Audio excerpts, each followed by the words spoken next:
from a point P on the ground, the angle of elevation of the top of a 10 meter tall building is 30 degree.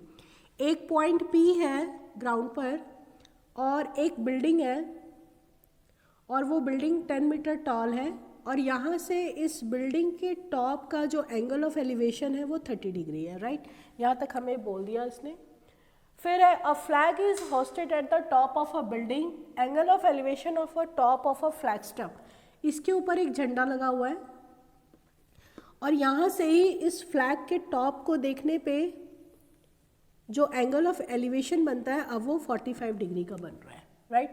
तो आपको दो चीज़ find करनी है, एक तो length of flag find करना है और दूसरा distance of the building from point P से बिल्डिंग हमारा लेट ए बी है, तो आपको पी बी फाइंड करना है, मतलब कि पी पॉइंट से ये बिल्डिंग का डिस्टेंस कितना है और दूसरा आपको ये फ्लैग का हाइट फाइंड करना है कि ये कितना है। तो लेट हम फ्लैग के हाइट को h ले लेते हैं और बिल्डिंग के डिस्टेंस को x ले लेते हैं और फिर हम इस पर काम करते हैं। तो सॉल्व करने के लिए पहले लेट वाला काम कर लेते हैं कि let A C is equals to h meter है एंड जो बी पी है वो इक्वल्स टू x मीटर है, राइट। इसके बाद हम क्या करेंगे कि हमारे पास ए बी गिवन है ना, तो हम ये ट्रायंगल ले लेते हैं। तो इन ट्रायंगल पी बी ए हमें ये पता है और ये फाइंड आउट करना है, मतलब tan थीटा लेना है। तो tan 30 degree is equals to A B upon P B. tan 30 1/√3 होता है। ए बी हमें कितना है 10 गिवन है और पी बी एक्स है, क्रॉस मल्टीप्लाई कर दो तो x की वैल्यू आ गई 10√3। लेकिन इस क्वेश्चन में हमें रूट की वैल्यू गिवन है तो हमें पुट करना होगा। तो 10 इंटू 1.732 तक गिवन है तो हम यहाँ तक ही कैलकुलेट करेंगे।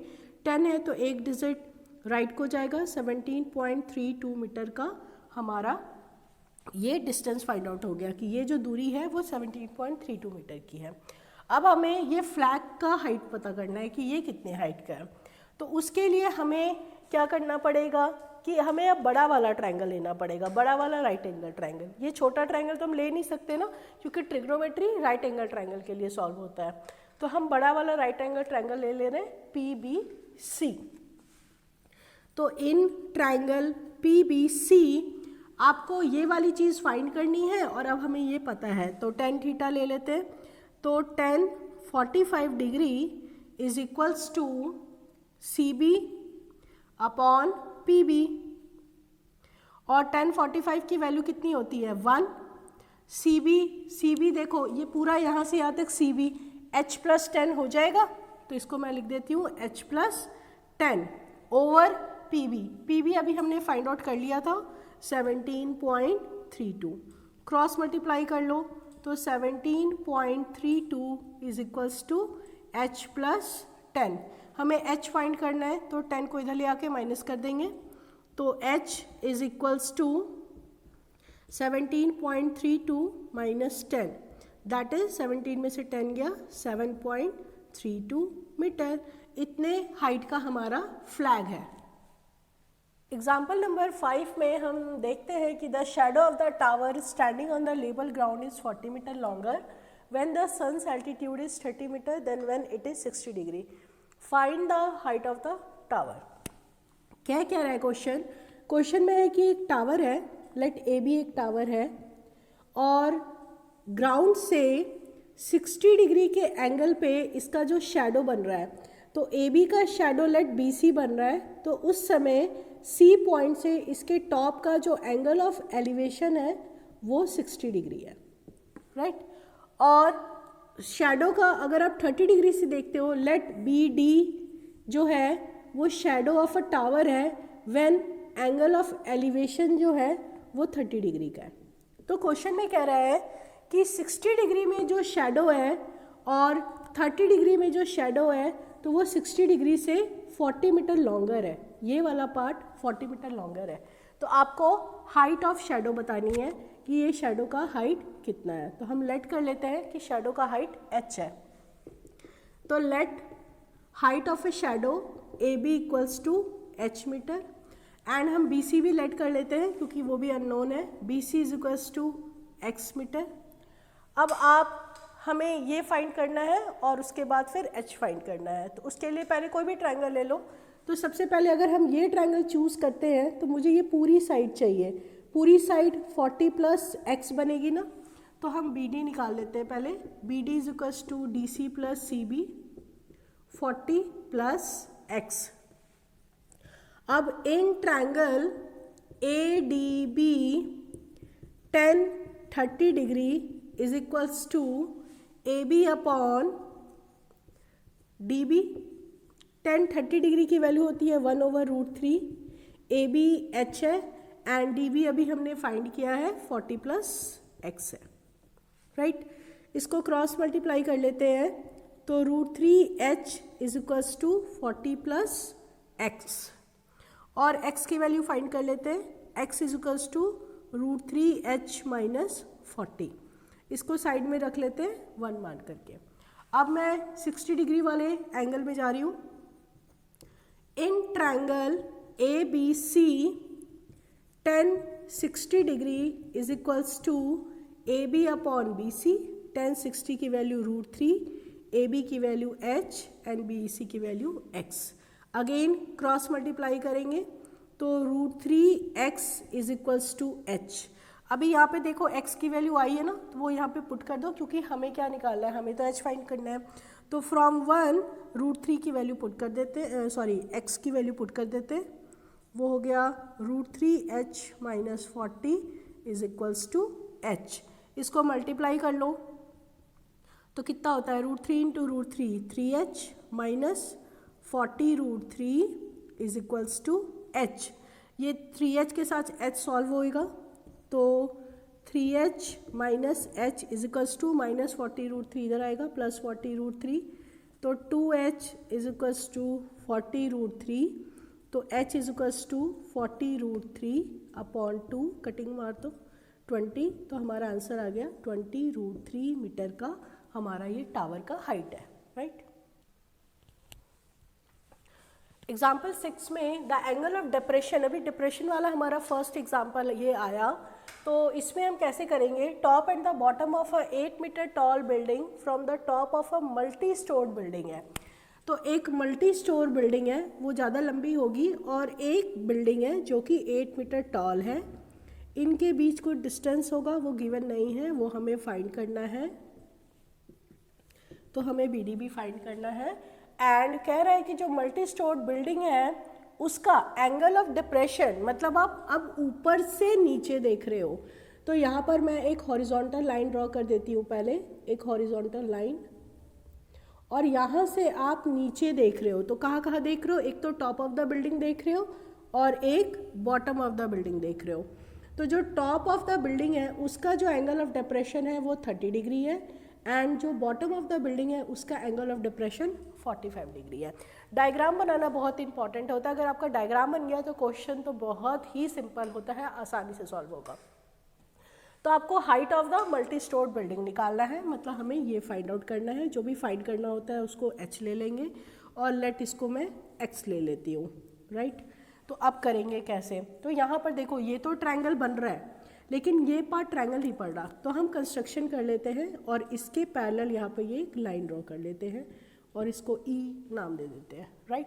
अब जो भी हमने लिया है पहले लेट कर लेते हैं, let CD is equals to h meter and BD is equals to x meter, right.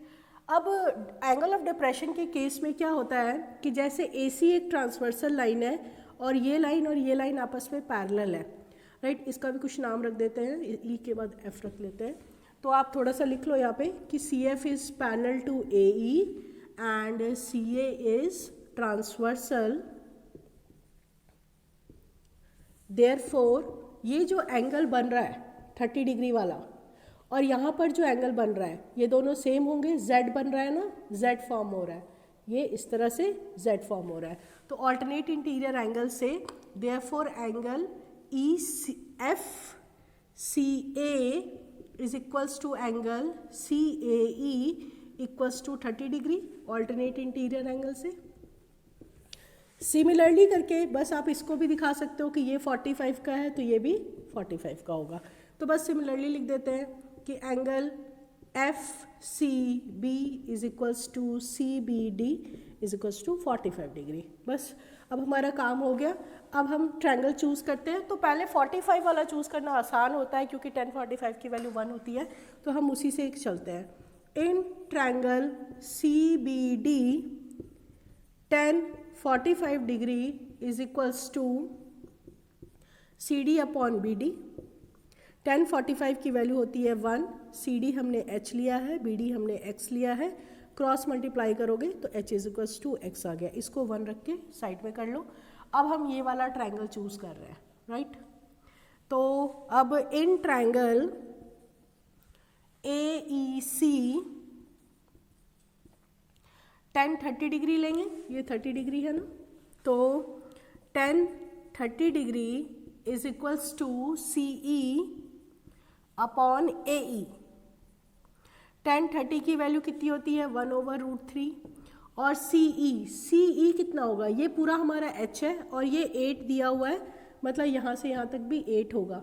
तो h में से 8 माइनस करेंगे तो CE आएगा, तो h माइनस 8 अपॉन, और ये वाला पार्ट हमें लेना है तो जितना ये होता है उतना ही ये होगा अपॉन x। अब यहाँ पर हमें हमारे पास क्या है h इक्वल्स टू x है, तो हम x की जगह h भी पुट कर सकते हैं। तो नेक्स्ट स्टेप में क्रॉस मल्टीप्लाई भी कर लेते हैं और साथ में ही x की जगह h पुट कर देते हैं, ठीक है। फ्रॉम 1 लिख सकते हैं, फ्रॉम 1 हमने ये पुट किया है।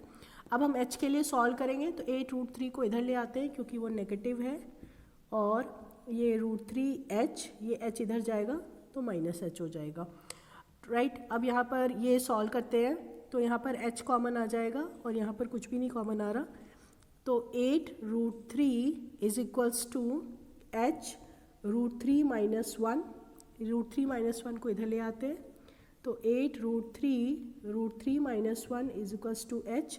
अब इस तरह के पार्ट को हमें रैशनलाइज करना होता है,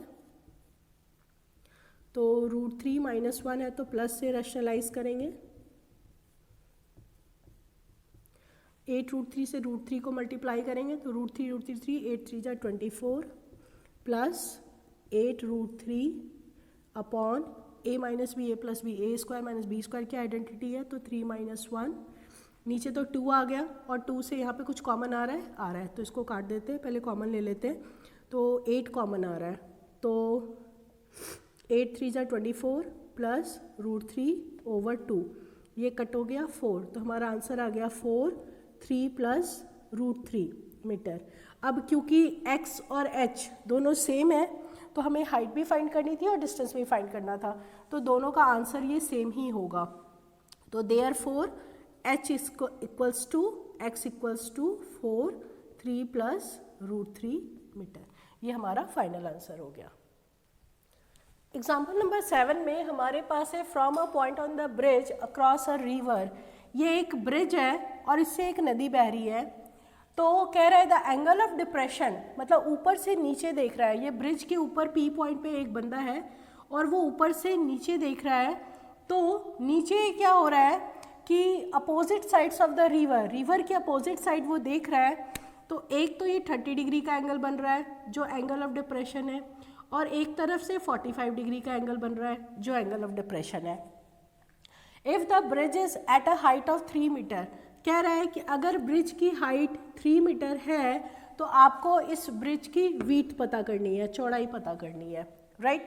तो उसके लिए हम क्या करेंगे, सबसे पहले तो एंगल ऑफ डिप्रेशन का केस है, तो ये हमें अभी तो पता चल चुका है कि ये लाइन इसके पैरेलल है, तो ये ऑल्टरनेट इंटीरियर एंगल से ये 30 डिग्री है तो ये 30 डिग्री का हो जाएगा, और ये 45 डिग्री है तो ये 45 डिग्री का हो जाएगा, राइट। अब हमारे पास यहाँ दो ट्रायंगल बन रहा है, एक ये ट्रायंगल बन रहा है और एक ये ट्रायंगल बन रहा है। तो अगर इस ट्रायंगल की हेल्प से मैं AD निकाल लूँ और इस ट्रायंगल की हेल्प से मैं DB निकाल लूँ और इन दोनों को प्लस कर लूँ तो मेरे रिवर का विड्थ निकल जाएगा। तो बहुत ही सिंपल है, चलो इसको कोशिश करते हैं अब। तो सबसे पहले इन ट्रायंगल APD आपका tan थीटा लगेगा, तो tan 30 degree is equals to PD upon AD, 1030 1/√3 होता है, PD 3 गिवन है, AD फाइंड करना है। तो AD इक्वल्स टू क्या हो जाएगा, क्रॉस मल्टीप्लाई कर देंगे तो 3√3 हो जाएगा। इसको साइड में रख लेते हैं, राइट। अब दूसरे ट्रायंगल की ओर अप्रोच करते हैं। इन ट्रायंगल PDB 10 45 डिग्री ले लेते हैं, is equals to PD upon DB। 10 45 की वैल्यू 1, ये 3 और ये DB निकालना है, क्रॉस मल्टीप्लाई कर दो तो DB इज इक्वल्स टू 3 आ गया, इसको 2 मान लेते हैं। अब फ्रॉम 1 and 2 या फिर 1 + 2 कर लो, तो AD plus DB 3√3 + 3, AD plus DB है क्या, AB। तो AB कितना आ गया हमारा, यहाँ पर 3 कॉमन ले सकते हैं, 3 कॉमन ले लिया, √3 + 1 मीटर। तो AB मतलब विड्थ ऑफ रिवर कितना आ गया, 3√3 + 1 meter. This is our final answer, right. अब इसके बाद हम लोग एक्सरसाइज की ओर चलेंगे और सारे एक्सरसाइज के क्वेश्चन एक एक करके सॉल्व करेंगे।